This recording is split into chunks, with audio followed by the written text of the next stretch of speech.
Claro, claro. Bom dia a todos que estão assistindo a gente aqui agora, é, live, né, sincronamente. Quem vai assistir de forma síncrona no YouTube, estamos aqui na parte 2 sobre economia contemporânea da China, com o professor doutor Rafael Moura. E aí eu passo a palavra para ele agora. Olá, bom dia a todos. Um prazer estar aqui novamente. Agradeço a Clara pela apresentação.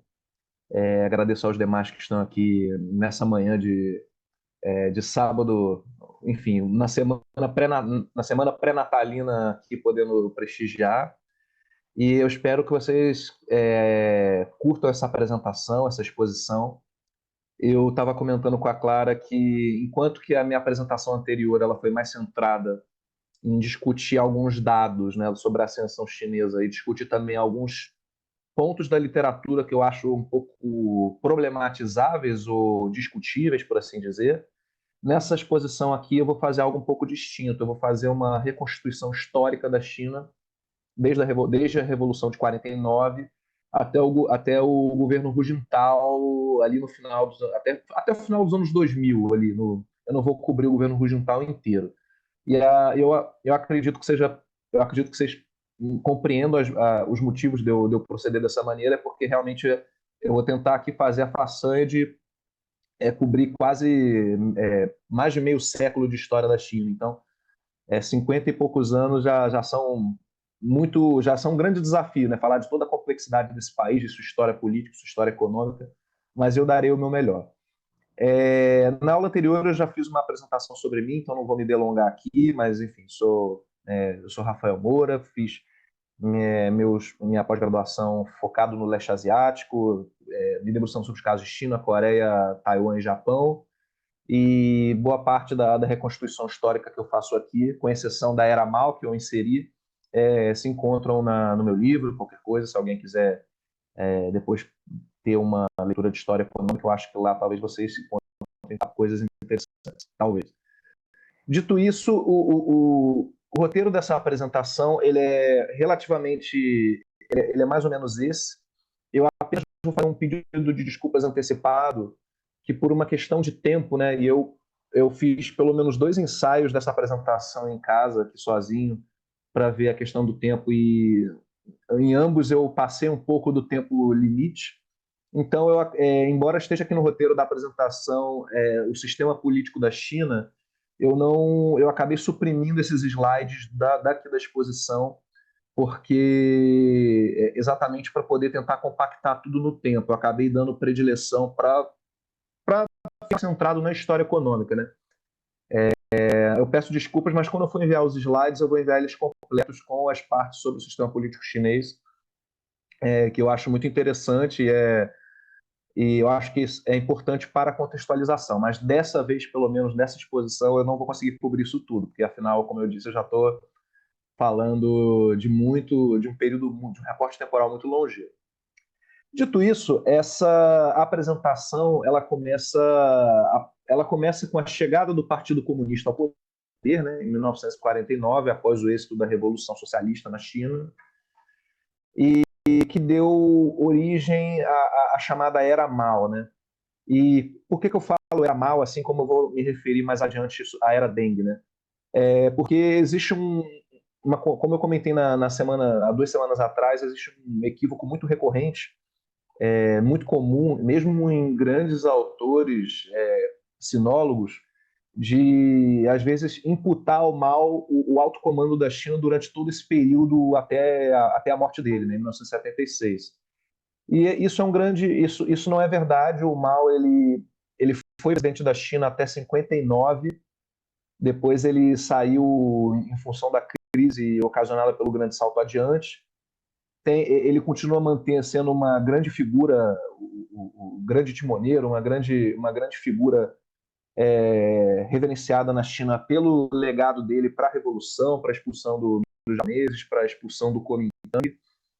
Mas ele efetivamente não foi, do ponto de vista formal, governante da China durante todo esse período, e sim apenas até 59, né? Mas ele permaneceu sendo a figura mais proeminente, graças à influência que ele tinha entre a juventude do Partido Comunista no Politburo e também e também graças aos seus elos com o Exército de Libertação do Povo, né, o ELP. Então ele, de fato, foi a figura mais proeminente, embora não necessariamente tenha comandado diretamente a China durante todo esse período. E aqui eu vou tentar fazer um balanço desse período, assim, um balanço sintético das principais características da estrutura econômica, da estrutura produtiva, e em função da restrição de tempo aqui, vai ter alguns episódios mais turbulentos, por exemplo, algumas campanhas políticas turbulentas da Era Mao, como a campanha das 100 Flores ou a Revolução Cultural, eu não vou me debruçar na minúcia, né? Ou o próprio Grande Salto Adiante. Então, eu vou falar mais das características gerais, para tentar passar um panorama da China e do que se deu na China, de que mudanças foram operadas na China durante, digamos assim, esse primeiro ato do governo do Partido Comunista, assim, da hegemonia do Partido Comunista. Algumas referências que eu usei para essa parte aqui do trabalho, aqui tem uma delas. Eu acho que esse livro do Jonathan Spence, eu imagino que já ouviram falar, ou se não ouviram, estão escutando agora. Na minha opinião pessoal, esse é o melhor livro escrito por um ocidental sobre a história da China. Eu acho que é um livro fantástico. Ele já está defasado, é verdade, ele cobra até 1995, até porque o Jonathan Spence, se eu não me engano, morreu também no final dos 90. Então ele finalizou o livro um pouco antes do falecimento. Eu acho esse um livro fantástico, um livro que tem algumas cópias em português na virtual, e eu acho um livro fascinante, assim, porque ele faz uma cobertura muito longeva da história, da cultura, das mudanças na China. Eu peço perdão pela má qualidade das imagens, mas foi a imagem que eu consegui com melhor definição na internet. Mas é uma das referências que eu estou trazendo aqui. E outras referências que eu também indico por diferentes razões são essas. Também peço desculpas pela má definição da imagem à esquerda, mas esse é um livro do Carl Riskin, que é um sinólogo que focou muito no estudo da economia política chinesa durante a Era Mao. E aí eu acho que esse livro do Riskin é simplesmente do ponto de vista de economia, eminentemente, eu acho que é também uma das maiores obras debruçadas sobre a China maoísta, né? O livro à direita do Juni Drake, ele é um livro interessante porque ele mostra como funciona o sistema político da China, e eu tinha incorporado alguns slides sobre o funcionamento das instituições chinesas e do sistema político na versão inicial desse PowerPoint, mas acabei suprimindo por um medo assim, de não conseguir equacionar no tempo. Mas é um livro que eu também recomendo, que está disponível para download naquele site russo, Library Genesis, e é um livro que ele mostra a evolução do sistema político, como é que funciona a relação entre os poderes na China, como é que funciona a relação entre o Conselho de Estado, o Congresso Nacional do Povo, entre as instâncias subnacionais e central do governo chinês. E é um livro muito descritivo, no melhor sentido da palavra. Então, ele, assim, para quem quer mergulhar de cabeça e entender, e quem tem zero contextualização sobre o sistema político chinês e quer aprender, eu acho que é um livro muito interessante. Esse artigo do meio é um artigo de uma professora do Instituto de Economia da FRJ, Isabela Nogueira, uma professora pela qual tenho estima e que esteve na minha banca de mestrado. E eu acho é um artigo compacto, assim, que tem pouco menos de 30 páginas, que está disponível também na internet, no periódico Carta Internacional. E é um artigo que eu acho que é muito sintético também sobre os méritos, deméritos e contradições da Era Mao sobre um prisma de economia política, né? Então, para quem tiver preguiça de ler um livro ou algo mais extenso, eu acho que esse artigo faz uma competente sumarização, e é um artigo que, não por acaso, eu estou extraindo muitos aportes aqui para esses slides, eu estou extraindo desse artigo também. Eu super recomendo. Então, vamos começar, né? A China passou por, além do século das humilhações, né, o século XIX, no qual a China amargou grandes agruras assim, nas mãos do imperialismo britânico. A primeira metade do século XX na China também foi um período de muita turbulência, de muita agitação, de muitos problemas, em função do caráter do governo do Kuomintang e também da ocupação japonesa, que teve efeitos extremamente nefastos e deletérios no país. Mas, do ponto de vista de economia política, algumas características chamam atenção antes, no imediato pré-revolução, né? A economia chinesa ela era essencialmente agrária e as poucas áreas urbanas e com indústrias que tinham eram pequenos polos, pequenos polos e cidades na costa, né? Na costa, onde você tinha um vínculo maior entre as classes mercantis e os circuitos comerciais ali do Pacífico. E a maioria e boa parte dessas poucas indústrias existentes nas costas, elas tinham sido fundadas por agentes estrangeiros, assim, tanto holandeses, ingleses, japoneses, etc. Mas ainda assim era uma indústria muito incipiente, muito rudimentar. Apenas 2% dos trabalhadores da população economicamente ativa trabalhava nelas, o que dá uma dimensão dessa quase inexistência. Ou seja, até 1949 não dá nem para falar que a China entrou num grande ciclo de industrialização, ou seja, era um país ainda uma ordem pré-industrial, e essas poucas indústrias elas eram de bens de consumo de baixo valor agregado, né? Principalmente têxteis, tecidos, assim, um pouco de sapatos, assim, de indústria calçadista e cigarros. E a maior parte da população, 89%, vivia nas zonas rurais, no qual você tinha uma distribuição extremamente assimétrica da terra. Assim como foi o legado histórico de boa parte da América Latina, na China você também tinha uma estrutura agrária que era muito, além de muito precária por questões que eu vou comentar no próximo slide, ela era muito concentrada nas mãos de poucas pessoas, né? Menos da metade da população rural possuía um lote próprio de terra para trabalhar e 23% das famílias concentravam 72% da área cultivável. Então, assim, você tinha uma classe de ricos proprietários de terra que gozavam de enormes privilégios e a grande parte deles, se não todos, tinham vínculos ou com as forças de ocupação japonesas ou com o governo aristocrático do Kuomintang, né, que era o partido político que foi fundado ali pelo Sun Yat-sen, enfim, ali, ainda no início do século XX, mas que foi muito desvirtuado durante o período de ocupação e também pelo Chiang Kai-shek. Quando a gente fala da estrutura agrária na China e da terra, isso é um tema muito importante porque a questão da terra é muito sensível historicamente na China. Inclusive, deixa eu só tomar um cafezinho aqui.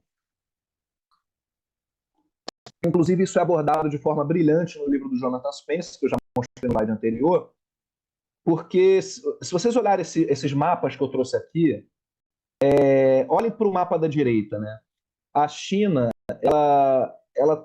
ela tem pouquíssima terra agricultável em termos de proporção do seu território. O platô tibetano ocupa, eu diria que quase 30% do território chinês. E fora isso, você ainda tem o deserto de Tarim, você tem uma série de áreas montanhosas que são difíceis até mesmo para plantação em deltas. Então, boa parte da terra agricultável que existe na China está nessas áreas verdes do mapa, que, se vocês verem, não por coincidência, são áreas em torno desses grandes rios, né, do Rio Vermelho, do Rio Amarelo, do Rio da Pérola. Então, a questão da terra agricultável, ela sempre foi muito sensível, porque você tem uma população muito grande para pouca terra disponível e, historicamente, várias dinastias e vários reis e vários governantes ou aristocratas foram mortos, depostos ou guerrearam exatamente em busca de terra para acomodar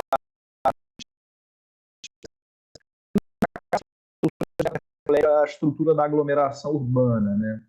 Eu esqueci de inserir o mapa aqui, foi falha minha, mas o Bernalton ele mostra o mapa da densidade urbana chinesa e é basicamente uma densidade urbana que está concentrada nessa área verde do mapa da direita, né? Então isso mostra enfim, isso mostra como essa questão da segurança alimentar, né, que é vinculada à terra, claro, é uma temática candente na China e era uma temática muito candente na era da Revolução, no qual a China, para além de todos os seus problemas estruturais, havia sofrido por muito tempo com uma guerra civil.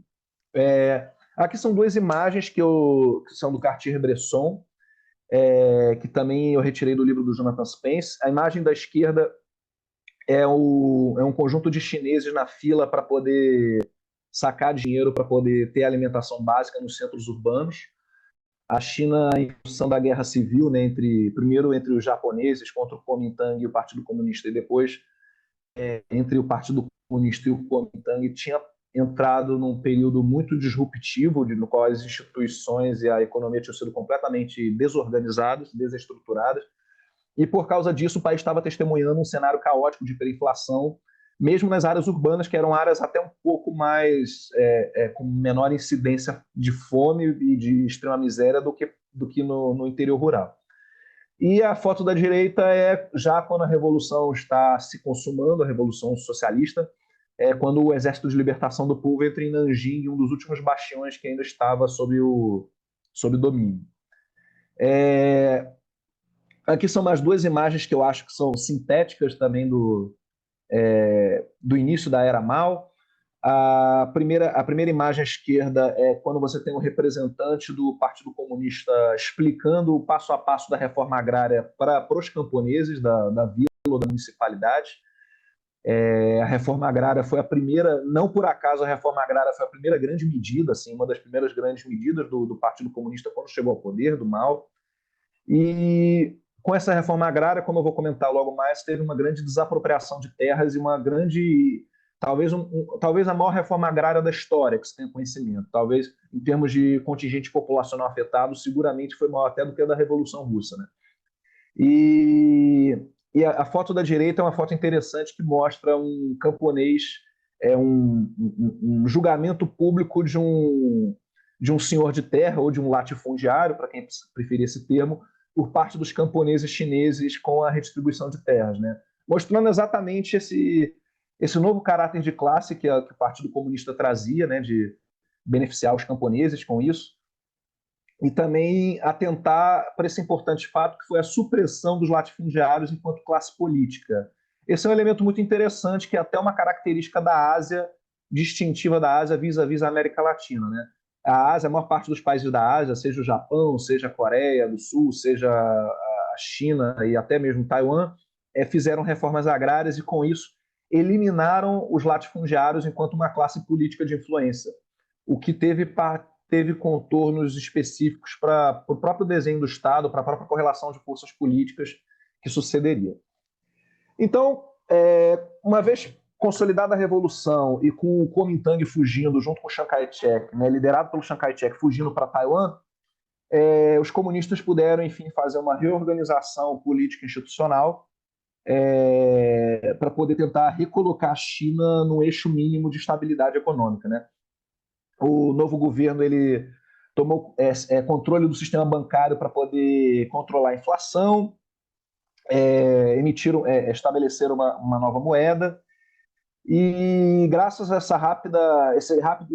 graças à estabilidade trazida pelo fim do conflito civil e também pelas medidas institucionais promovidas e pela estatização dos bancos e reorganização das instituições financeiras, os comunistas rapidamente conseguiram reestruturar a economia em contornos mínimos, assim, para o funcionamento mínimo, e a produção industrial e agrícola, ela, em menos de 3 anos, ela recuperou os níveis do pré-guerra, né?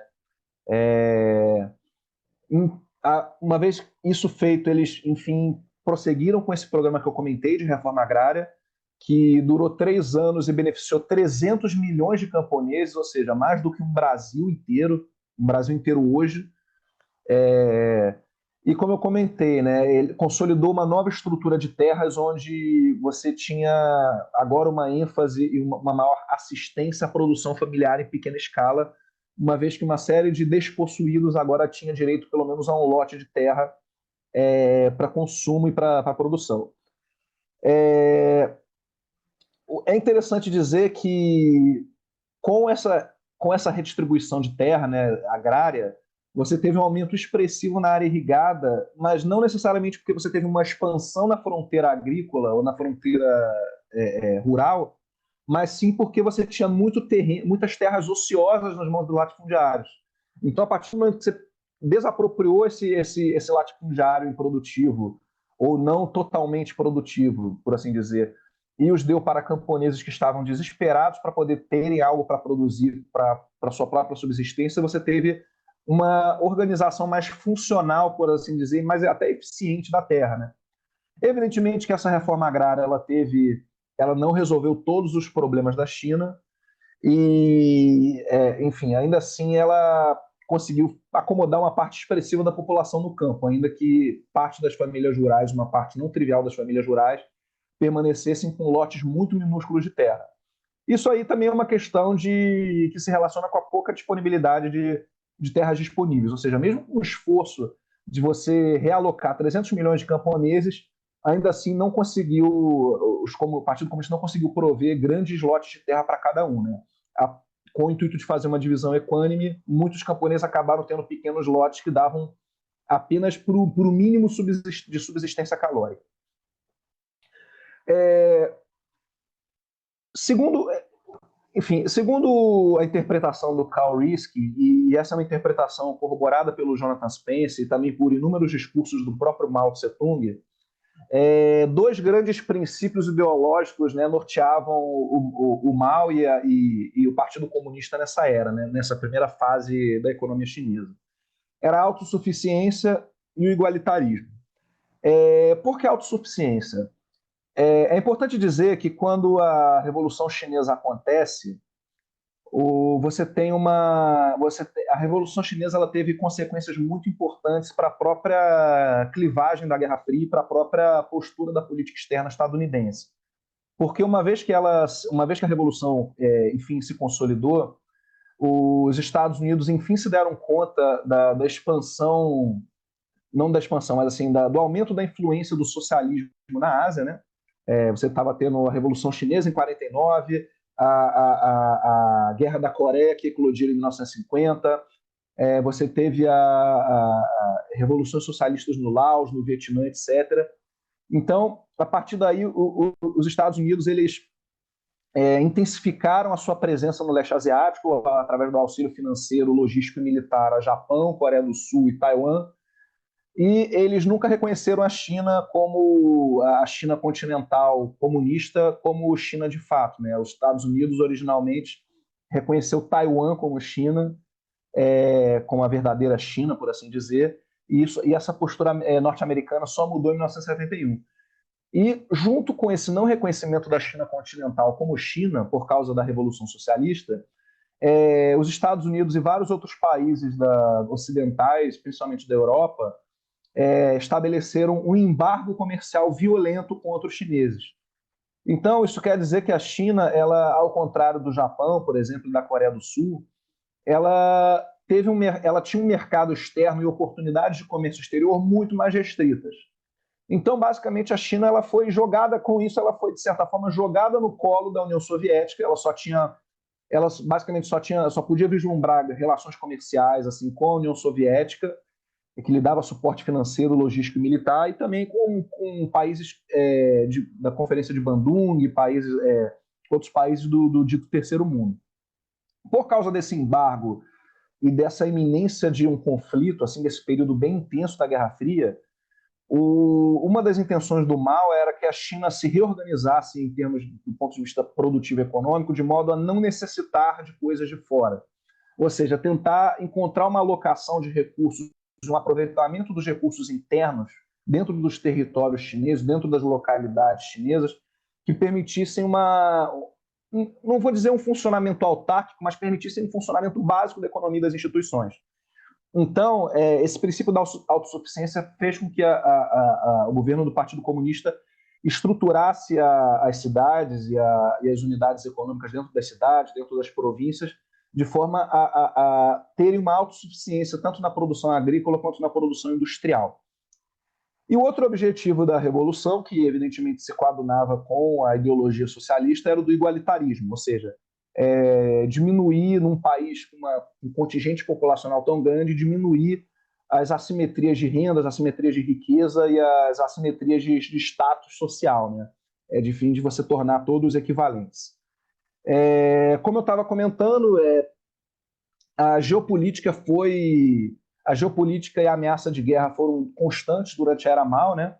Em função desses conflitos localizados na Ásia. e isso influenciou a estratégia de desenvolvimento da China, porque até a China ter sua bomba de hidrogênio, os líderes do Partido Comunista eles acreditavam piamente que a China pudesse eventualmente ser invadida pelos Estados Unidos. Então, em função desses receios de que a Guerra Fria se intensificasse e pudesse reverberar no território chinês,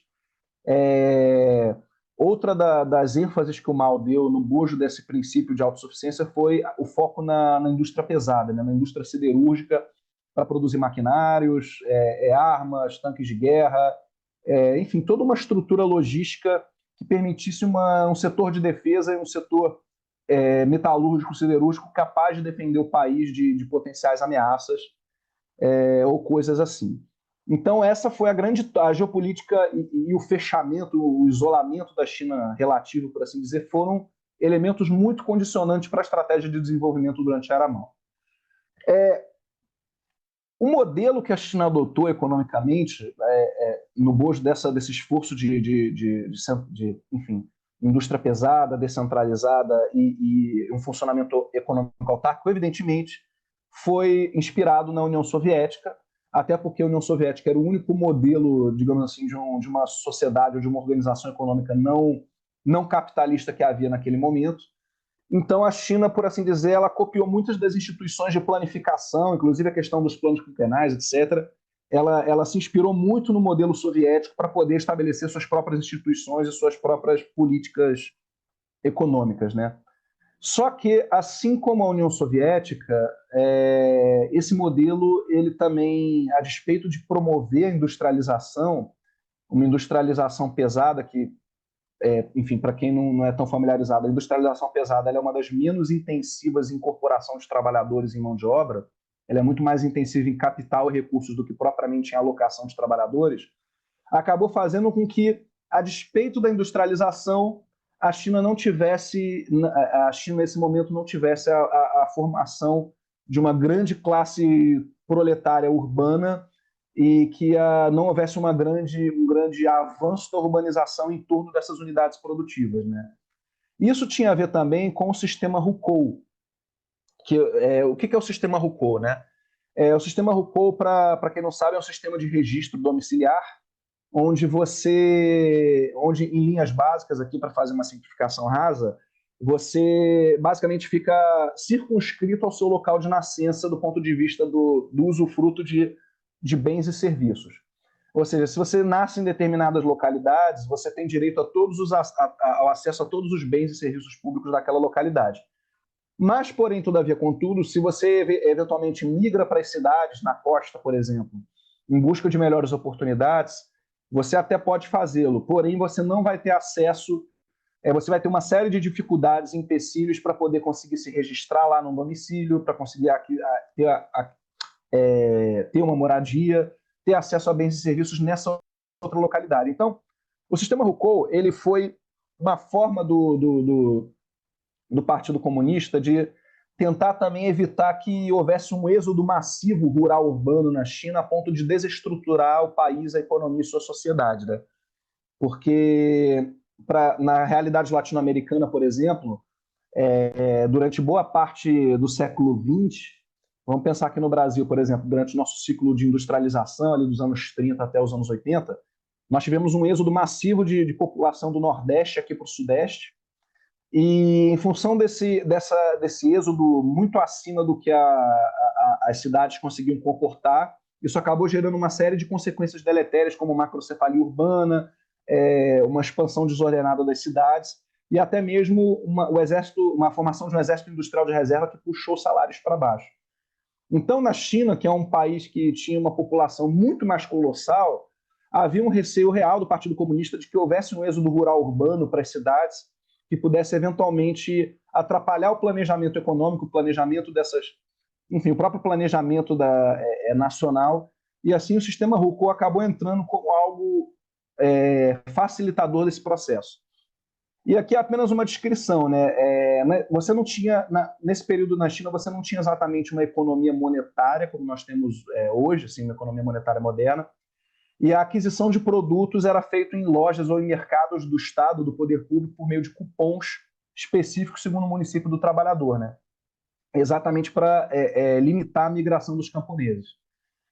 E, enfim, essa reforma da terra e essa reforma econômica conseguiram, não foi totalmente inócua, conseguiu trazer alguns dividendos positivos do ponto de vista social, como uma maior segurança alimentar, ainda que na margem, e também o Partido Comunista foi muito exitoso também em universalizar a alfabetização e serviços mínimos sociais, como saúde e etc. Mas ainda assim, a China, durante a Era Mao, ela continuou marcada por esse grande descompasso entre o meio urbano e o meio rural, que é onde a maior parte da população vivia.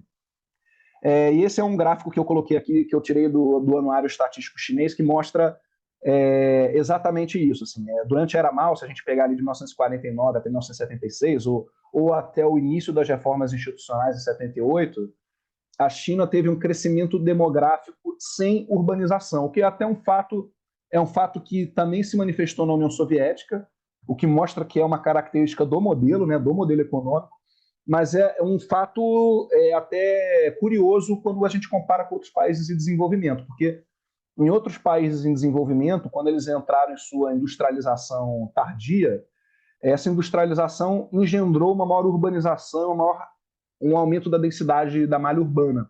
Na China isso não aconteceu, principalmente por causa do sistema Hukou e por causa do modelo econômico centrado na indústria pesada e siderúrgica, que não tinha grande capacidade de incorporação de trabalhadores.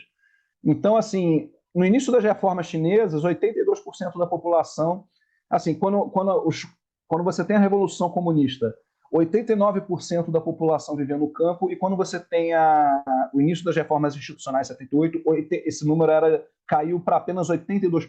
Então, você não teve um grande surto urbanístico durante a era socialista. Assim. Que são alguns dados que eu trago para falar um pouco do legado desse período, né? Você teve uma expansão industrial, uma transformação econômica, de fato, você teve uma industrialização na China, enfim, durante a Era Mao, mas foi uma industrialização que se deu em setores que não tão pujantes ou não tão capazes de incorporar mão de obra e de difundir o progresso técnico para o restante da sociedade. Né? Ainda assim, há de se destacar que houve crescimento econômico, um crescimento econômico razoável que manteve pelo menos um padrão de consumo mínimo na China, mas nada muito robusto, nada muito além do mínimo de subsistência. E do ponto de vista, ainda em linha com esse modelo econômico que eu falei, o governo, o Estado chinês, ele foi o grande ator por trás da promoção dessa industrialização desses investimentos. Né? O Estado, ele através da planificação, ele organizava toda a atividade humana e produtiva exatamente para focar nesses setores que empoderariam o país do ponto de vista geopolítico, do ponto de vista de ter uma base capaz de resistir a um conflito ou uma eventual invasão estadunidense durante o período de Guerra Fria. Assim, em termos de avanços do ponto de vista social, há também alguns legados positivos, para não ser totalmente injusto com esse período da Era Mao, assim, porque por mais que você tivesse realmente a população continuando a viver no campo, no meio rural, né, com uma economia de subsistência, o Partido Comunista ele conseguiu, pelo menos, universalizar serviços públicos que antes não existiam em larga escala, de saúde e educação principalmente. Né? O Partido Comunista ele foi um grande indutor de centros de saúde também, de campanhas de médicos que faziam périplos pelo interior para cuidar de pacientes e cuidar de enfermos, e também fez a criação de inúmeras escolas e de inúmeras instituições de ensino que fizeram com que a educação primária avançasse um pouco, não muito, não substantivamente, mas que avançasse um pouco, e também que a expectativa de vida aumentasse. Né? Então, por mais que fosse uma economia de subsistência, os chineses acabaram encontrando melhorias vis-à-vis o cenário caótico que havia no país assim no início do século XX, na primeira metade do século XX. Tanto que, com todos os problemas, a expectativa de vida na China, entre 52 até 78, subiu de 38 para 64 anos, o que não é um aumento inexpressivo. Né? E aqui são apenas alguns dados do PIB, do setor de serviços e da indústria. Como vocês podem ver, a indústria foi a grande protagonista do crescimento, né? Aliás, grandes ciclos de crescimento é sempre a indústria que puxa, já comentei isso na exposição anterior. Mas, exatamente por causa dessa ênfase na industrialização e não num funcionamento econômico mais ordenado, a agricultura, até pelo próprio funcionamento em pequenos lotes de terra, não teve uma grande expansão a ponto de você gerar uma mudança, uma melhoria substantiva na vida dos camponeses. Então, como esse gráfico aqui pode mostrar, a produção de alimentos na China ela basicamente ficou estável uma vez que a reforma agrária foi finalizada. Discutindo alguns resultados, né, para avançar um pouco, que eu ainda estou na era Mao, ainda quero entrar na era pós-Mao, assim. As políticas igualitárias do Partido Comunista fizeram com que você tivesse, de fato, uma baixa assimetria de salários no meio urbano, nas indústrias, ou seja, dentro das cidades, mesmo nas cidades na China, assim, nos diferentes serviços e nas diferentes indústrias, você não tinha uma grande distância salarial entre os operários mais básicos e rudimentares e aqueles trabalhadores mais da parte logística ou da parte de organização produtiva, né? Então, assim, os salários intrafábricas, eles eram, no máximo, os rendimentos mais elevados, eles eram, no máximo, 2,7 vezes maiores do que a remuneração mais baixa, o que mostra, de fato, um esforço muito grande de você equivaler à renda dos cidadãos, assim. É uma desigualdade intra-urbana muito baixa numa comparação internacional, porém, isso não quer dizer muita coisa, porque você tinha uma baixa desigualdade num país de renda baixa também. Então, você tinha, digamos assim, todo mundo com um nível de renda equiparado, porém numa situação de pobreza ou de subsistência mínima. E essa baixa desigualdade também se dava no campo, né? Você, em função da reforma agrária, você conseguiu ter uma estrutura muito mais justa do ponto de vista distributivo e equitativo de terra. E a China, exatamente por isso, era um dos países que tinha o menor Gini rural, um dos melhores índices de Gini rural durante o período da era Mao, né? Durante a era do socialismo planificado. Só um segundinho. Porém, uma das grandes disfuncionalidades desse sistema, desse modelo de funcionamento da economia chinesa durante a era Mao, é que você tinha um grande gap entre as cidades e o campo, né? Porque, embora o campo, a situação da desigualdade fosse baixa, tanto intra-rural, tanto do ponto de vista intra-rural quanto do ponto de vista intra-urbano, você tinha uma discrepância muito grande na renda entre as cidades e o campo, e essa discrepância de renda e de salários era exatamente o que tornava as cidades atrativas para os camponeses migrarem, e era exatamente o que fazia o governo chinês usar o sistema Hukou de forma rígida para impedir esses êxodos massivos, de modo a não desestruturar as cidades. Um outro ponto que é interessante destacar é que como é que funcionava a produção chinesa, né? Os produtores agrícolas chineses, eles produziam toda a produção agrícola era adquirida pelo Estado, quase num esquema chamado monopsônio, né? Era adquirida pelo Estado sob termos de troca que o próprio Estado determinava, e esses termos de troca, eles geralmente eram desfavoráveis aos camponeses, no sentido de que eles tinham apenas o básico para sua subsistência, né? Exatamente porque o governo chinês precisava alimentar os centros urbanos que não tinham nenhuma produção agrícola, evidentemente, por ser, enfim, meio urbano. Então, isso acabou contribuindo para que você houvesse um achatamento e um esgarçamento da produtividade agrícola, que, como eu comentei, como eu mostrei pelos números anteriores, dava apenas para o mínimo da subsistência. Então, isso gerava um problema para a China a partir do momento em que assim, muitas vezes o governo chinês dependia da importação de alimentos para poder conseguir atender o mínimo da subsistência da população, e acabava, assim, tendo determinadas vulnerabilidades no seu balanço de pagamentos, no seu balanço comercial. Essa discrepância, né, entre cidade e o campo, um campo onde os camponeses são esgarçados, é muito chamada na literatura de scissors gap, né, que também é um fenômeno que tinha na União Soviética, né? A União Soviética ela, a despeito dos méritos da reforma agrária, ela também tinha um esquema de extração do excedente da agricultura para alimentar as cidades, que acabava achatando a renda do camponês e a margem de consumo e de poder aquisitivo do camponês, né? Então, esses são os principais pontos da Era Mal. Eu sei que, em função do tempo, eu estou aqui sendo um pouco apressado, então eu posso não estar conseguindo explorar tudo, e se eu estou falando algo que ficou um pouco confuso, eu me disponho a comentar melhor com vocês mais ao final, quando a gente abrir para a conversa. Mas, basicamente, esses foram os grandes pontos. Esses foram os grandes contornos da estrutura produtiva da China entre 1949 até 1976, até 1978. Né?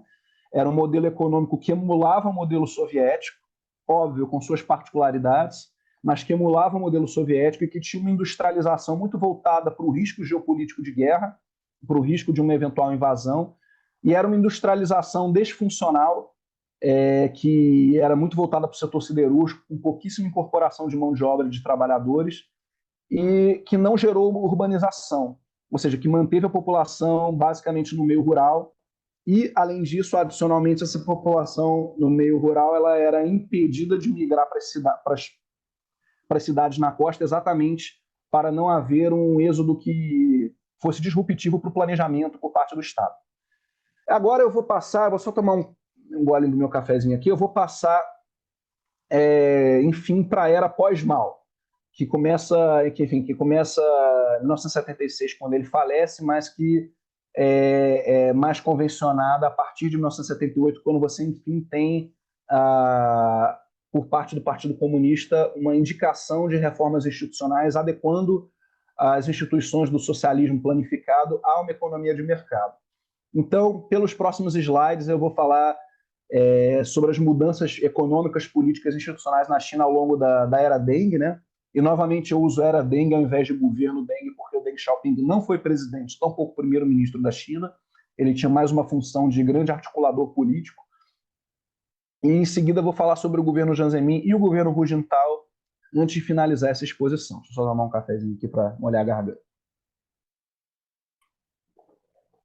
Enfim, aqui são alguns pontos e fatos estilizados desses governos. Como eu falei, são muitas coisas para abarcar nessa exposição, né? Em 1h30, falar de 50 anos de China é uma coisa louca, mas eu vou tentar comentar sobre quase todos eles na medida do meu possível, né? Dois livros que eu acho muito importantes para entender a Deng são esses que estão aqui. Embora eu tenha uma discordância ou outra com relação a esses autores, tanto o livro da Isabella Weber, que é inclusive um livro recente, quanto o livro do Mark Blecher, eles são muito interessantes porque mostram assim, que, ao contrário do que muitas pessoas pintam, que os líderes chineses eles sabiam o tempo todo o que estavam fazendo e que a China era atrasada até 78, e então uma nova elite política iluminada abriu o país e o país abraçou o progresso. Esses livros mostram que, na verdade, teve uma coisa que os chineses não tinham certeza, era do que fazer na primeira década de reformas. Assim. Havia uma forte discussão entre qual deveria ser o grau de coadunação entre as instituições socialistas de planificação e uma economia de mercado, e isso pautou, como eu comentei até na aula passada, na exposição passada, isso pautou as disputas políticas dentro do partido ao longo dos anos 80. Né?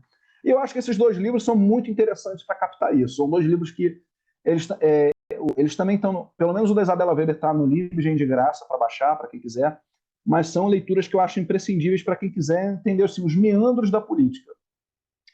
Outros livros que eu acho interessantes, mas que são mais gerais, são o do Ezra Vogel, que é, para mim, ao lado do livro do Michael Marty, um dos melhores livros sobre o papel do Deng Xiaoping nesse ciclo de reformas, assim, como é que ele se posicionou diante das questões mais candentes que se colocavam em determinado momento.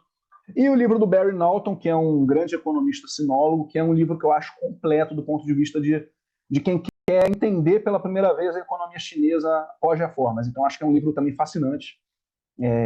Enfim, e são essas as 4 referências que eu vou usar, pelo menos, para enfim, me instruir para os próximos slides. Enfim, 1978, como eu comentei... Gente, só um segundinho, eu vou pegar mais um café e já regresso. 1 minuto.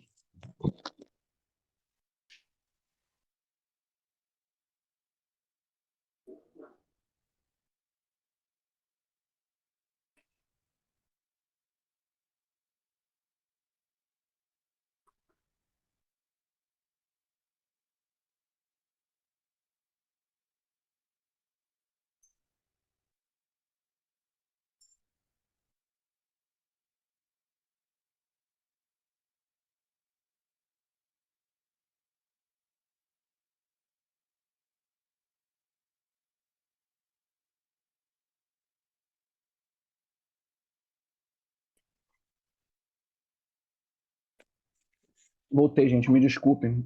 Enfim, só para beber alguma coisa aqui para molhar a garganta, porque, enfim, para falar muito, a gente acaba ficando com a garganta seca. Então, como eu comentei na exposição anterior também, 1978 ele é convencionado pela literatura como o ano inaugural das reformas. Eu acho equivocado se referir a 1978 como o ano de abertura chinesa, porque, como eu falei na exposição passada, a reinserção da China no comércio exterior, né, global, começou no início dos anos 70, com o fim do embargo, com a reaproximação com os Estados Unidos.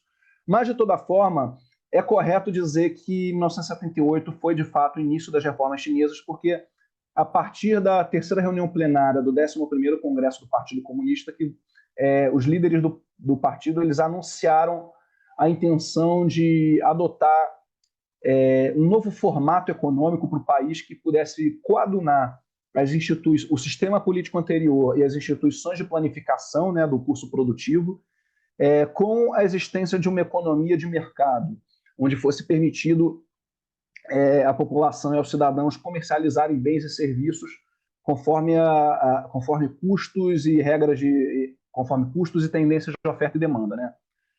Como eu comentei, essa dialética entre mercado e planejamento, né? Até onde a economia de mercado deveria avançar, até onde as instituições de planejamento socialistas deveriam sobreviver, essa dialética, assim, constitui o eixo estruturante da luta política interna dentro do Partido Comunista nos anos 80, né?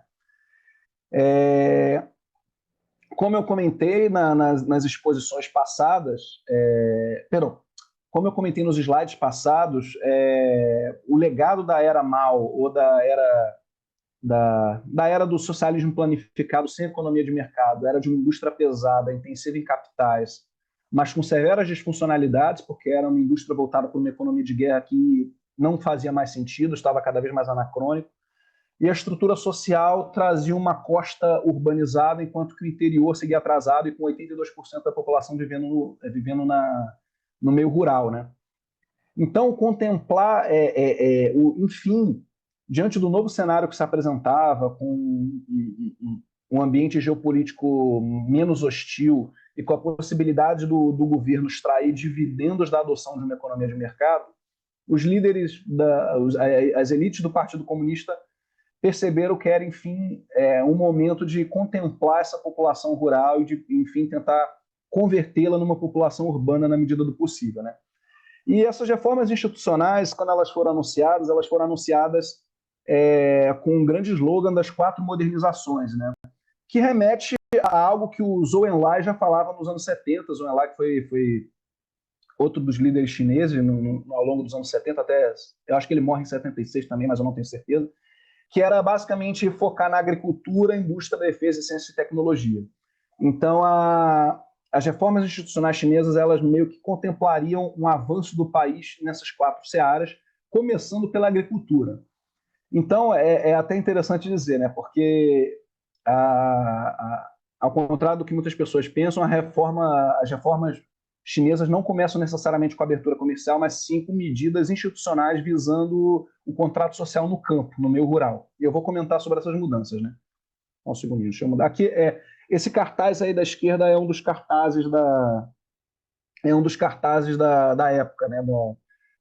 Das 4 modernizações que foram alardeadas pelo Partido Comunista. Então, como eu comentei com vocês, antes de 1978,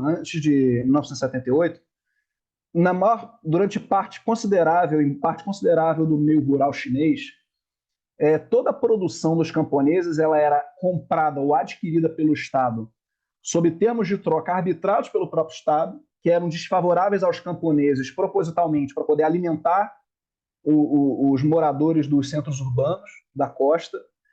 E esse foi o primeiro ponto a ser modificado com as reformas institucionais, né?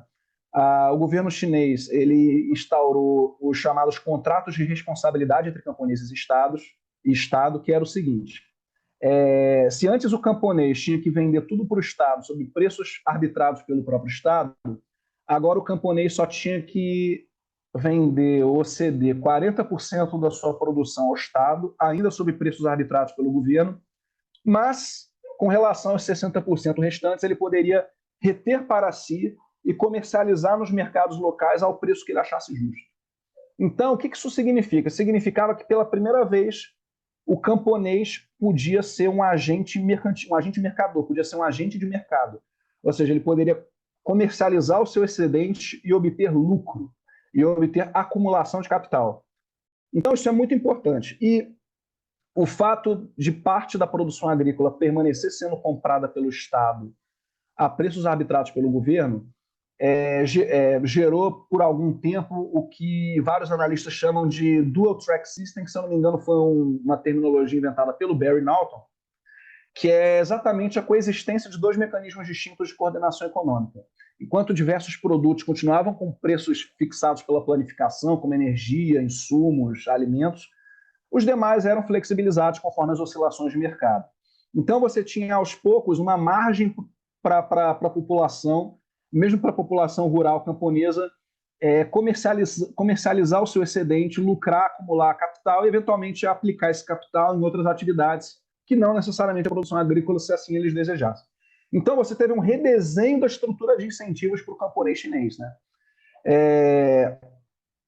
Que foi muito importante e fez com que a expansão da produtividade na agricultura fosse, inclusive, uma das primeiras características dos primeiros anos de reformas. Deixa eu passar aqui. Opa, desculpa.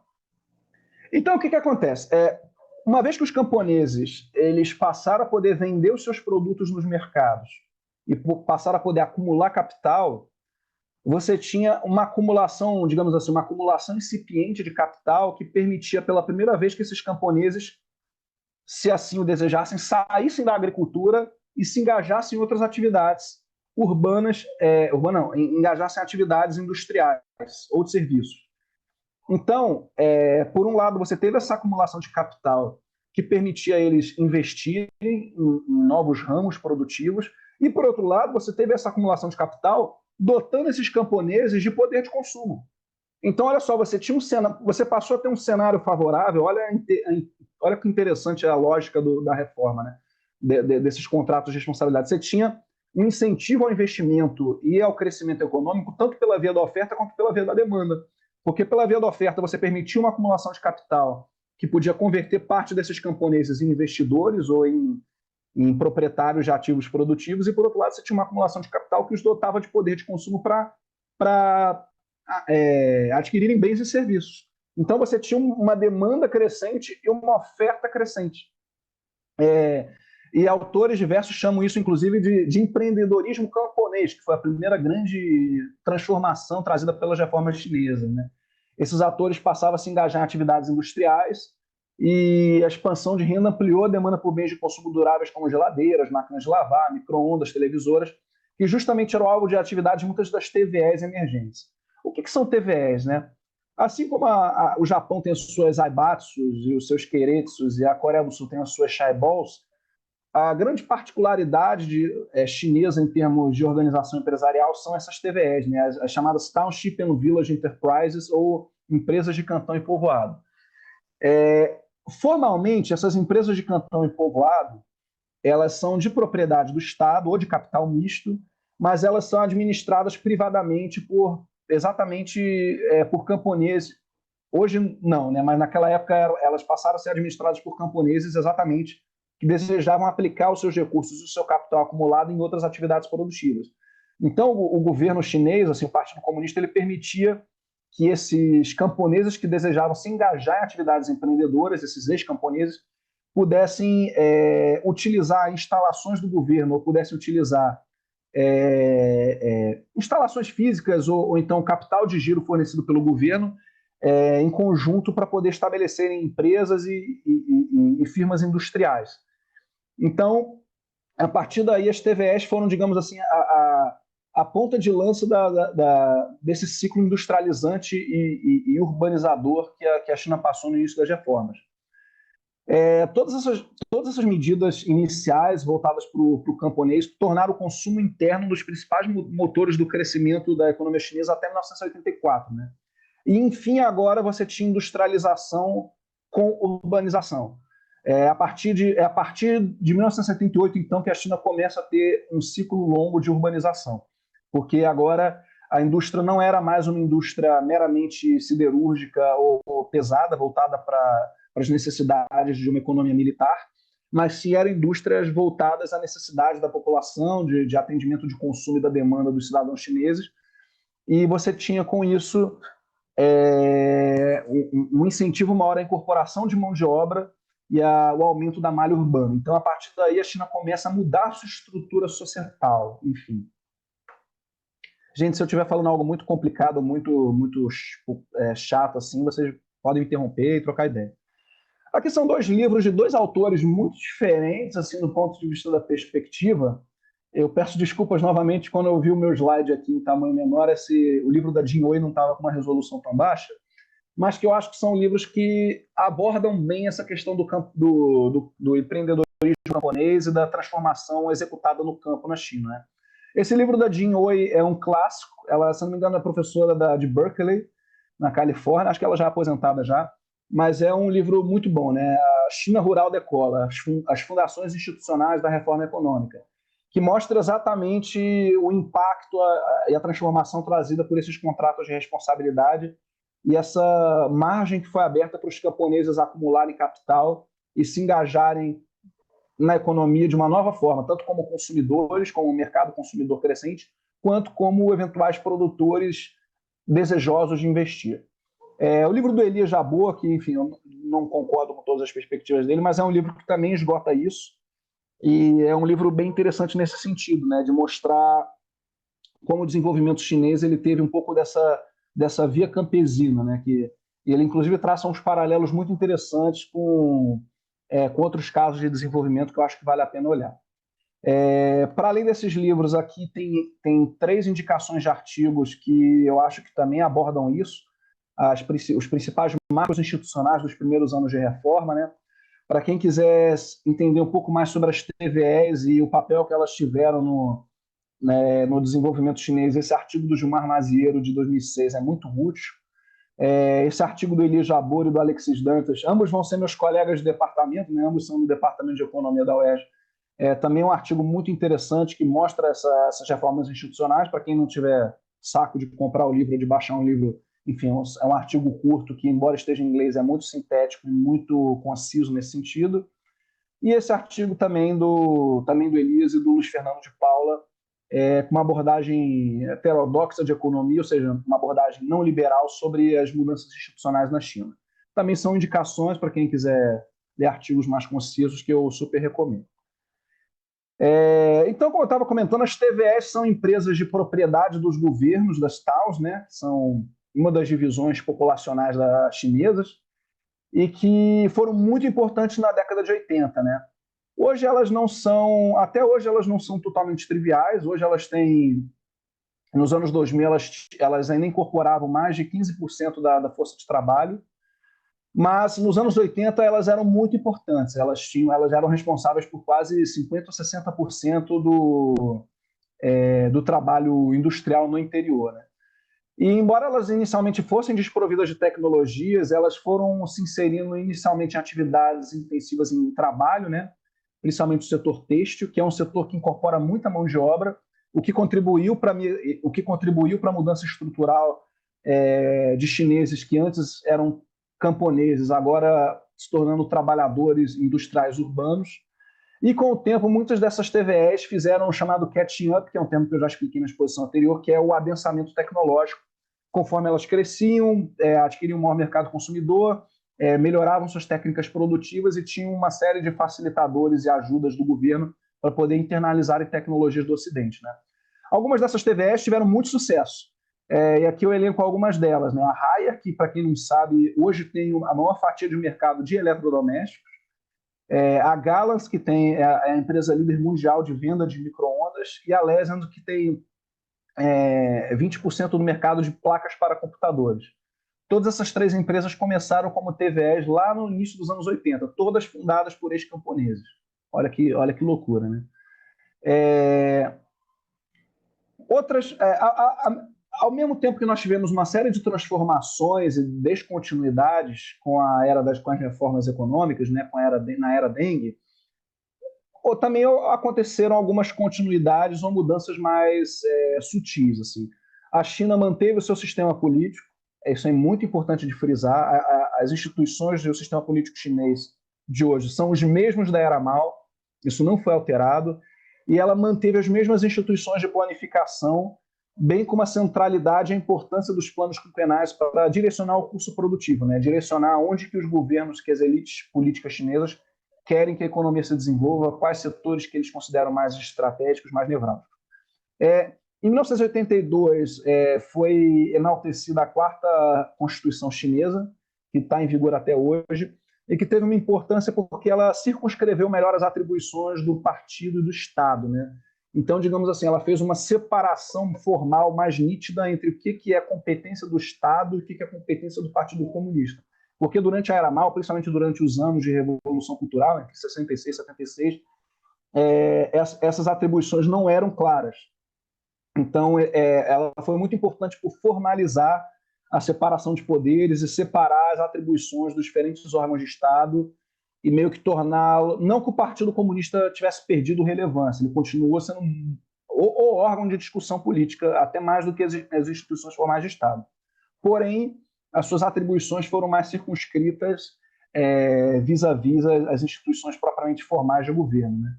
E o Banco Popular da China foi convertido num banco central aos contornos modernos, né? Muito embora o sistema financeiro chinês continuasse fortemente fechado, com controle de capitais e um setor financeiro público.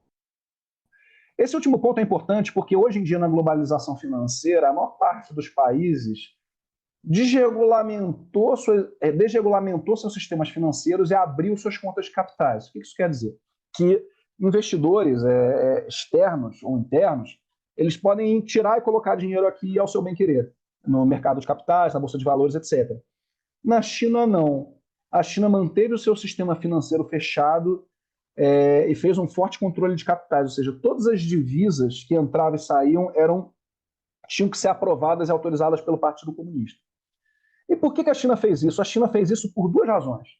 A primeira era porque, com o sistema financeiro público e fechado, o governo tinha mais facilidade para alocar o crédito e os recursos da economia onde ele bem desejasse, em setores estratégicos, e porque a China precisava aproveitar o máximo de divisas que ela tinha, de dólares, para poder adquirir tecnologias no Ocidente para poder fazer a sua sofisticação tecnológica, ou o seu catching up. E eu vou ainda adicionar um terceiro elemento. Graças ao controle de capitais, ao sistema financeiro público fechado da China, o governo chinês ele conseguiu ter uma estratégia exportadora de sucesso, porque os chineses colocaram sua taxa de câmbio, né, que é a relação entre a moeda doméstica e a moeda de lastro internacional, que é o dólar, eles conseguiram manter sua taxa de câmbio desvalorizada de modo a dar ainda mais competitividade para suas exportações. Então, aqui começam também os ingredientes de sucesso da China em termos de se converter no epicentro manufatureiro do mundo e se converter numa grande exportadora global. E aqui são dois gráficos que mostram isso, né? O gráfico da esquerda é a taxa de câmbio chinesa, e aqui mostra como os chineses, ao longo dos anos 80 até 94, desvalorizaram o renminbi até um patamar bastante desvalorizado com relação ao dólar e mantiveram isso constante.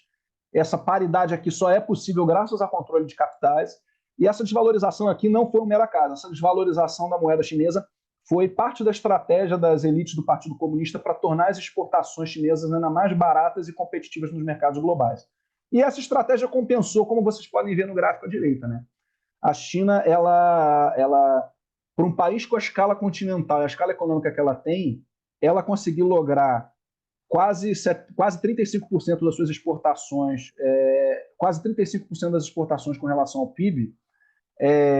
Isso aqui é um êxito notável, embora tenha declinado nos anos recentes, não por culpa da China, mas não por culpa de nada em específico, mas sim por uma própria mudança qualitativa que a economia chinesa vem passando a partir do Xi Jinping, que eu não vou poder esgotar agora, mas que eu posso falar depois. O Estado chinês ele fez uma série de medidas para poder beneficiar o setor industrial, né? O setor industrial manufatureiro. Muitas dessas medidas não foram novidades. Muitas dessas medidas a China se inspirou nos seus próprios vizinhos, no Japão, na Coreia do Sul, em Taiwan, que tinham feito uma série de medidas desenvolvimentistas de fomento ao empresariado privado ou público e fomento ao setor produtivo doméstico. E essas medidas foram muito importantes para tornar as empresas chinesas crescentemente competitivas e crescentemente inseridas nas cadeias produtivas globais, né? O governo chinês fez blindagem da competição internacional via cotas de importação em troca de transferência tecnológica. O governo chinês fez protecionismo tarifário. O governo chinês estabeleceu contratos de procuração para poder comprar bens e serviços de empresas domésticas. Investiram em pesquisa e desenvolvimento, né, ciência e tecnologia. Os bancos públicos fizeram empréstimos preferenciais para empresas que mostrassem maior aptidão tecnológica. E também foram estabelecidas leis de joint ventures, primeiramente a lei de 79, que depois sofreu algumas modificações de 85, que faziam com que toda grande multinacional que entrasse na China, ela teria que entrar num arranjo de capital misto com uma empresa chinesa, ou, se ela não quisesse entrar num arranjo de capital misto, ela teria que ceder parte das suas patentes e da sua expertise produtiva e tecnológica para as empresas domésticas da China. Então, a partir daqui, você teve todo um arcabouço institucional que permitiu com que as empresas chinesas gradualmente internalizassem tecnologias e se tornassem mais competitivas e pujantes. Aí vocês podem estar perguntando, mas por que as multinacionais toparam isso? Por que as multinacionais toparam compartilhar suas tecnologias com os chineses assim?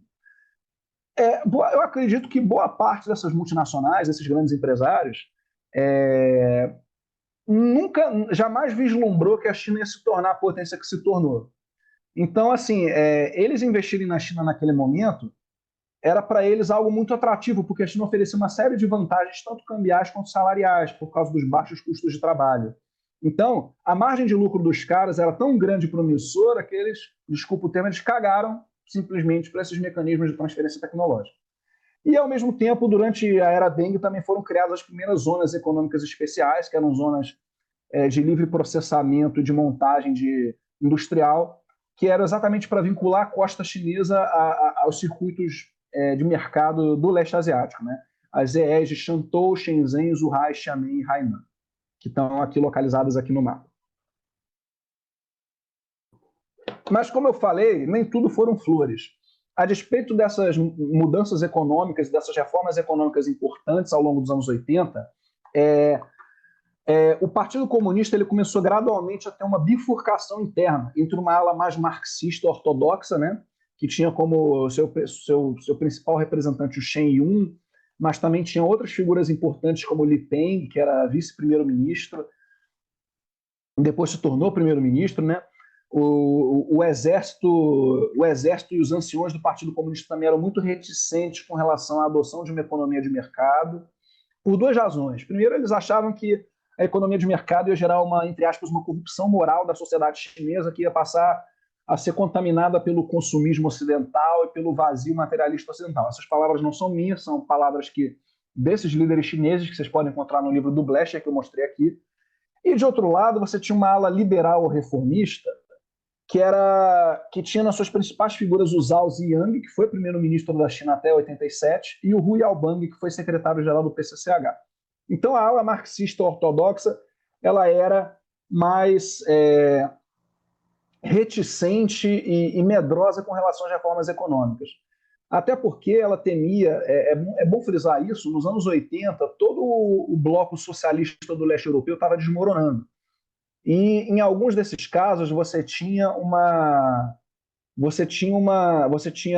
protestos e movimentos populares massivos e disruptivos que acabaram depondo e muitas vezes até executando antigos líderes socialistas. Então o Partido Comunista tinha medo que eventualmente essa abertura econômica pudesse gerar uma mudança no pensamento da sociedade que pudesse eventualmente se voltar contra o próprio Partido Comunista. Enquanto que a ala liberal ou reformista ela acreditava que o caminho era esse mesmo, converter a China numa economia de mercado, eventualmente dissolver todas as instituições socialistas de planificação, e que o Partido Comunista não correria risco porque a população ia colher os dividendos das reformas e não iria atacar frontalmente o Partido Comunista. E mesmo se atacasse, o partido poderia ceder e flexibilizar um pouco o regime político. Essa era a mentalidade dessa segunda ala, né?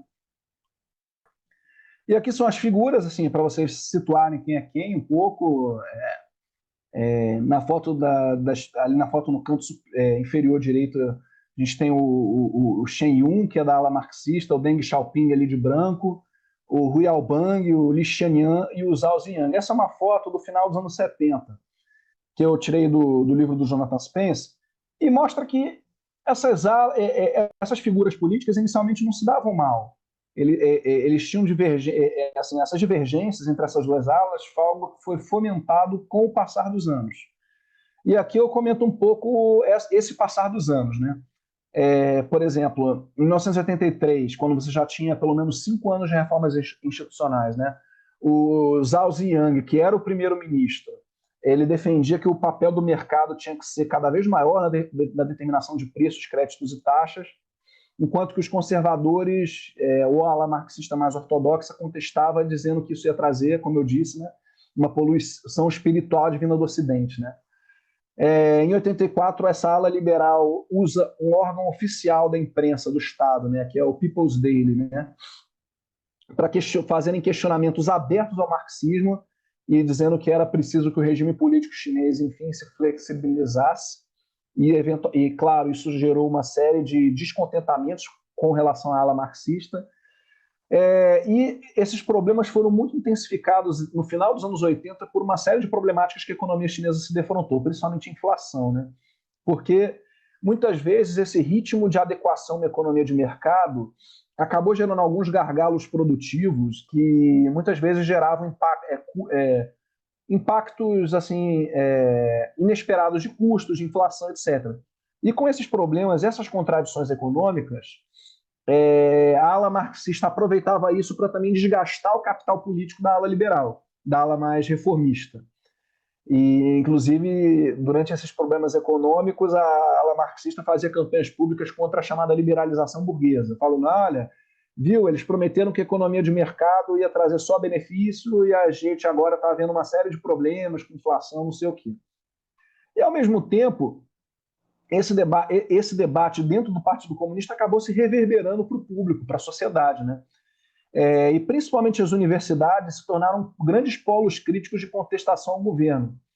Esse Fang Lizi, que eu comentei aí, era um professor que era um grande crítico do Partido Comunista. Ele achava que o regime político chinês precisava ser desmontado, precisava virar uma democracia aos moldes do Ocidente, e achava que o caminho era abraçar mesmo o capitalismo e se desvencilhar das últimas instituições socialistas remanescentes, né? E em parte estimulados, em parte com estímulo desse debate interno no Partido Comunista, e em parte com o estímulo das próprias dificuldades econômicas que surgiram no final dos anos 80, passaram a eclodir uma série de protestos estudantis durante os últimos anos dessa década na China, né? Alguns protestos estudantis, inclusive, adquirindo contornos e escala bem maior, bem grande, né? E isso acabou sendo um problema no sentido de que não, em função dessa briga interna no Partido Comunista, as lideranças não chegavam a um consenso com relação a como lidar com esses protestos. Por exemplo, em 87, teve uma série de protestos em frente à sede do Partido Comunista, em frente à sede do Congresso Nacional do Povo, e o governo chinês não debelou esse protesto, muito menos emitiu uma nota crítica a eles. Então, isso fez com que os marxistas, por exemplo, se juntassem para poder tirar o Hu Yaobang da Secretaria-Geral do Partido Comunista por acharem que ele não estava cumprindo com o seu dever de defender o partido. E aí essas rusgas foram prosseguindo, né? Em setembro de 1988, o Zhao Ziyang ele começa a denunciar o neo-autoritarismo do Partido Comunista, né? Que depois o amigo dele, o Hu Yaobang, que estava cada vez mais cerceando os esforços reformistas dele. E, eventualmente, essas denúncias eram públicas, o que fazia com que a ala marxista ficasse ainda mais puta por ele fazer uma crítica num jornal de grande circulação. E aí a cereja do bolo foi Tiananmen, né, os eventos da Praça da Paz Celestial, que, enfim, foi um conjunto de coisas, né, os problemas econômicos que eu citei, o agravamento desse ambiente político, né, dessa briga entre a ala tecnocrata reformista e a ala mais marxista, um episódio envolvendo o Fang Lizi. O Fang Lizi, como eu comentei, ele era um professor crítico ao Partido Comunista, e em fevereiro de 1989, ele teve um encontro, ele ia se encontrar com o George Bush pai, então presidente dos Estados Unidos, em território chinês. O governo chinês considerou isso uma grande ofensa, considerou isso um desafio, um traje à autoridade, à liderança do partido, e aí acabaram condenando ele. Ele acabou migrando para os Estados Unidos, né, ganhou cidadania estadunidense, mas enfim, foi um episódio que criou muita rusga na sociedade. A morte do Hu Yaobang acabou levando à intensificação desses protestos, porque os estudantes adoravam Hu Yaobang. Enfim, toda essa confluência de eventos de 1989 levou aos protestos massivos de Tiananmen, que foram duramente reprimidos pelo governo, né? O governo decretou a lei marcial. E o Zhao Ziyang, ele, embora não tivesse exatamente instigado Tiananmen, ou não tivesse propriamente defendido publicamente as manifestações de Tiananmen, ele não teve uma postura inicial de condenação, ele foi muito vacilante com relação a esses protestos, e aí, por causa disso, ele foi definitivamente demovido do PCCH, que agora passava a estar sob controle eminentemente da ala marxista. Vocês podem estar perguntando, mas, Rafael, onde é que estava o Deng Xiaoping durante isso tudo? O Deng Xiaoping, por tudo que eu li dele, assim, sobre ele nesse período, no livro do Ezra Vogan, no livro do Michael Martin, ele estava tentando apagar incêndio. O Deng Xiaoping, ele era meio que um articulador político que tentava obter um consenso mínimo entre as elites. Ele era um grande articulador em busca de consenso, de um grau mínimo de pactuação, de conciliação, né? Que não foi possível, pelo menos nesse momento, em 79. E aqui são algumas fotos dos protestos, né? O protesto aqui de baixo, do canto inferior esquerdo, é um protesto por democracia, pela mudança no sistema político chinês e também contra a demoção do Hu Yaobang da Secretaria-Geral do PCCH, enquanto que essa foto daqui de cima é de Tiananmen, e aqui é o Fang Lizin, que era o professor da Universidade de Hefei, que era um dos mais notórios críticos do partido assim, nos meios de comunicação. Só que o que acontece? Depois que essa ala liberal é defenestrada e a ala marxista toma o poder definitivo do Partido Comunista e do governo chinês e coloca o Zhao Ziyang para correr, acontece uma série de acontecimentos, né? Se dá uma série de acontecimentos. Primeiro que a União Soviética colapsa. Você tem a queda do Muro de Berlim, a perestroika, a glasnost, etc. E no início dos anos 90, eu não sei quem aqui está um pouco mais familiarizado, mas a experiência russa, a experiência de desmonte da União Soviética, assim, de desmembramento da União Soviética, foi muito, por uma série de razões que não cabe aqui falar, foi muito catastrófica. Ela foi muito mal executada. Então, isso fez com que essa ala marxista chinesa, que havia vencido assim a disputa interna de poder, falasse: está vendo, vocês queriam que a gente fizesse reformas de mercado, terapia de choque, que a gente liberasse o sistema político. Está aí a consequência. A Rússia está numa completa anarquia de poder e você tem todos os regimes socialistas se esfacelando, com os partidos comunistas sendo proibidos e suas lideranças sendo caçadas, presas ou mortas. Então, assim, a ala marxista ela se sentiu vitoriosa em termos de discurso. Assim.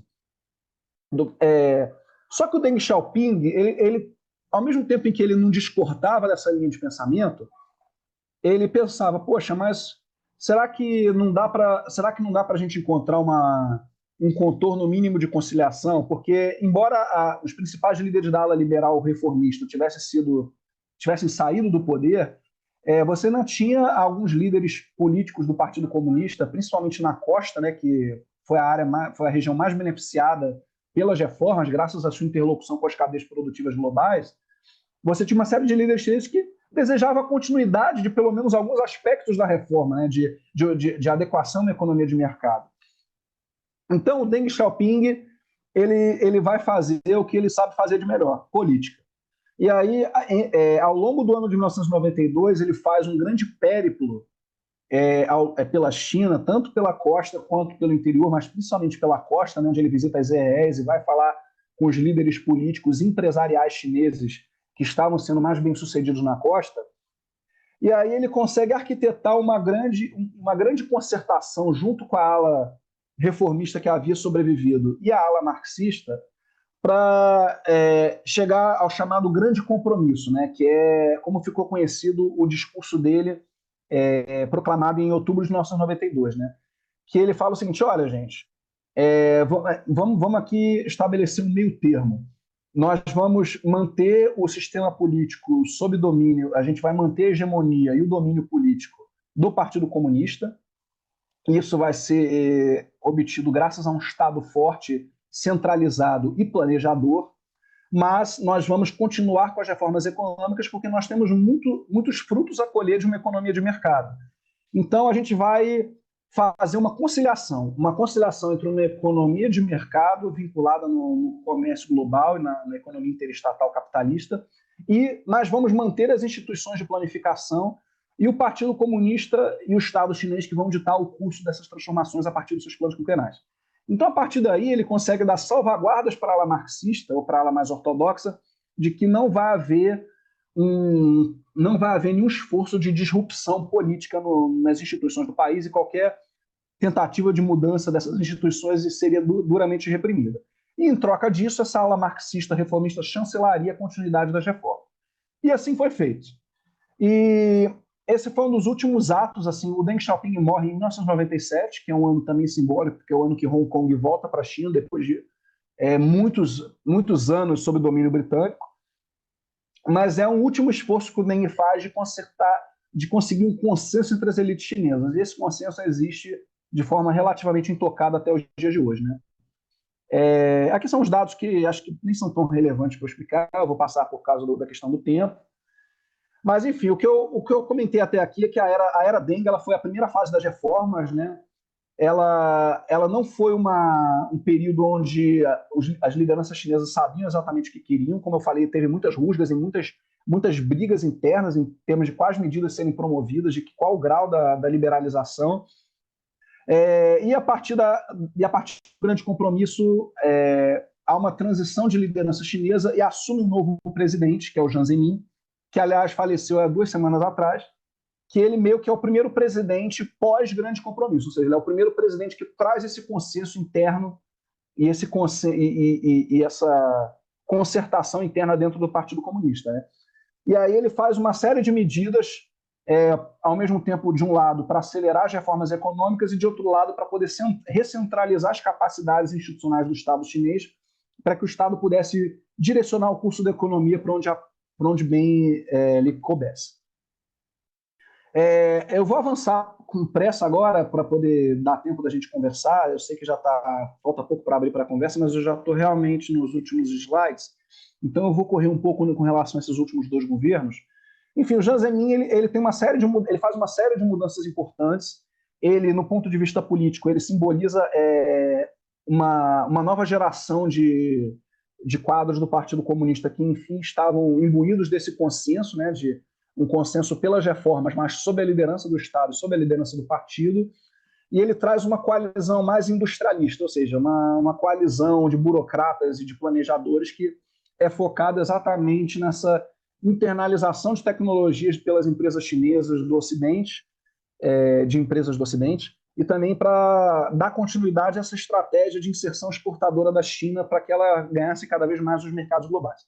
E para poder fortalecer o Estado chinês, para promover essas mudanças, ele faz uma grande reforma tributária e fiscal em 94, onde ele recentraliza a alocação, a arrecadação e alocação de divisas por parte do Conselho de Estado, que era o supremo órgão executivo da China.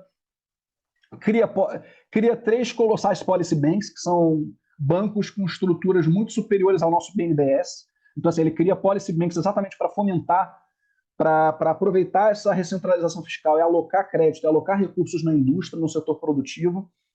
E ele faz uma política externa que busca recuperar a imagem internacional da China depois que o país passou a visto como pária após os eventos da Praça da Paz Celestial, né?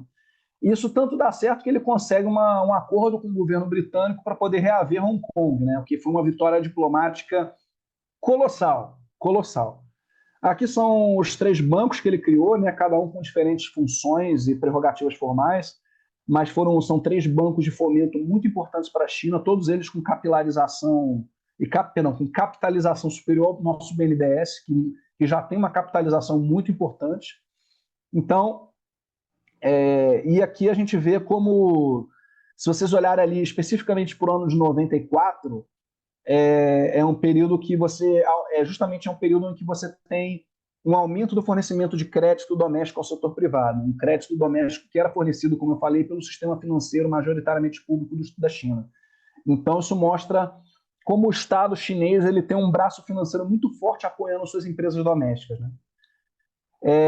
Mas o Deng Xiaoping, o Jiang Zemin faz outras mudanças importantes, né? Ele centraliza, ele abole as ramificações provinciais do Banco Central para poder impedir o lobby das diferentes localidades sobre a política monetária, sobre a política de juros, sobre a política de expansão de liquidez. E ele tem talvez a mudança mais importante que ele fez é a de 99, quando ele lança a grande política dos campeões nacionais da China, né? Chamada, que tinha o slogan Grasp the Large, Release the Small, Huada Fan Xiao, que basicamente o Jiang Zemin ele privatizou ou liquidou uma série de empresas estatais que haviam sobrevivido desde a era Mao, que não faziam nem sentido, que eram totalmente anacrônicas para o século XXI, para mudança para o século XXI. Por exemplo, a China tinha uma estatal de tabaco, assim, não tinha a menor necessidade de ter uma estatal de tabaco, por exemplo. Então, ele liquidou essas empresas estatais desimportantes, ao passo que ele manteve a participação do Estado, seja como proprietário pleno, seja como proprietário em capital misto, em setores estratégicos. Que setores estratégicos são esses? Setores capazes de guiar a taxa de investimento ou de obter economias de escala, alavancar a escala econômica do país. Então, ele criou uma série de conglomerados públicos ou público-privados que até hoje dominam a atividade econômica chinesa. E foi um redesenho muito exitoso, porque todas essas empresas, a partir dos anos seguintes, passaram a ganhar crescente fatia de mercado. Ou seja, ele otimizou a estrutura industrial chinesa.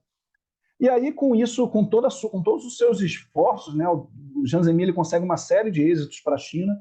Ele faz com que o país consiga entrar na OMC em 2001 e passa a ter toda uma margem internacional favorável muito grande para escoar suas exportações.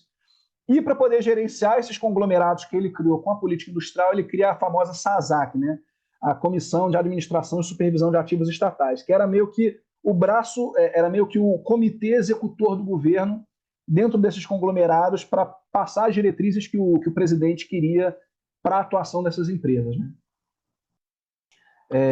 Aqui são 3 livros que eu acho fenomenais para entender tanto essas mudanças institucionais e industriais da China nos anos 90, quanto os contornos do governo Jiang Zemin, né?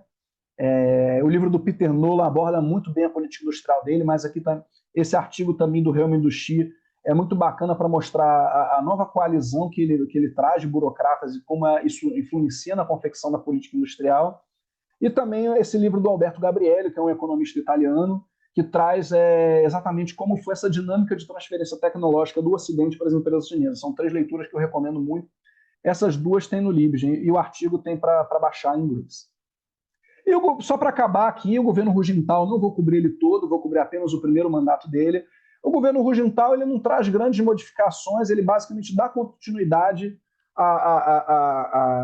às reformas de mercado chinesas e ele assume já no cenário de recentralização das capacidades estatais que o Jiang Zemin tinha feito. E para complementar a SASAC, que eu falei no slide anterior, ele cria a NDRC, né, a Comissão Nacional de Desenvolvimento e Reforma, que basicamente seria um novo órgão que juntaria todas as funções, atribuições e prerrogativas dos órgãos de planificação anterior, de modo a você imprimir uma maior coerência na política econômica e nas diretrizes para o desenvolvimento da China. E aí, a partir daí, nos anos 2000, após a entrada na OMC e após esse novo desenho institucional da indústria e do Estado chinês, a China basicamente escolheu os frutos da sua ascensão e passou, desde então, ininterruptamente até agora, a ganhar cada vez mais mercados.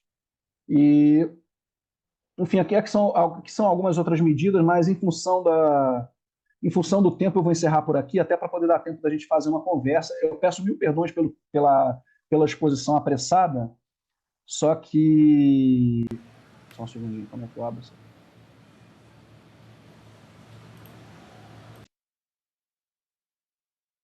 Alô?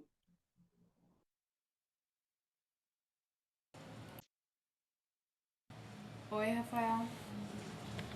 Oi, tudo bem? Eu tô só querendo cancelar aqui a minha, Tá. Eu acho o que meu vai compartilhamento de ter um tela. lugar em uma abazinha, assim, falando stop sharing. É que eu tô tentando encontrar aqui.